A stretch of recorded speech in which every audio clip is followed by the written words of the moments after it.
Hi, my name is Jared, and this is Horror Obsession with another recommendation for Horror October. Today's movie takes a well-known subgenre of horror and returns it to the terrifying status it deserves. A movie, once again, about a group of people forced to defend themselves against an enemy they can barely understand, all while being extremely isolated. So without further ado, recommendation number 5 is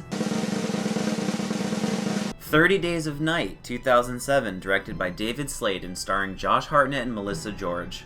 Melissa George is not that well known, but has starred in some quality films, including Triangle, a wonderful sci-fi horror that I really enjoyed. Josh Hartnett is his usual charismatic self, and Danny Huston from Succession and American Horror Story stars as the lead vampire and is really, really great. I've seen this movie a bunch of times and always enjoyed it immensely, and it includes one of the best horror movie setups in a long time. So, what is the setup?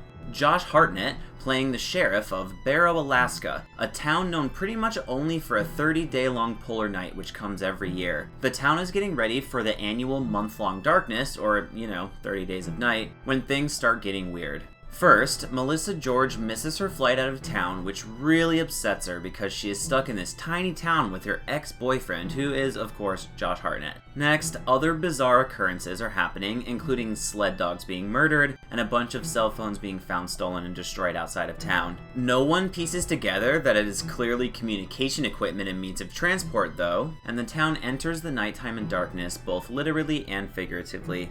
Right around then, a stranger appears in the town and gets arrested at the diner for being mean or something. He gives us some Harbinger-like quotes about how everyone is gonna die, and then people do start to die, as a group of vampires decided to come feast over the long night.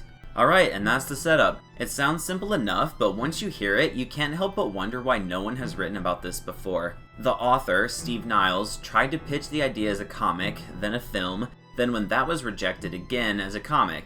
It was successful, so he pitched it as a film again, and then, of course, it got made. I just want to say, if any film executives are out there listening to this is a great, awesome, really fun idea for a movie, and I'm ashamed you didn't greenlight this right away.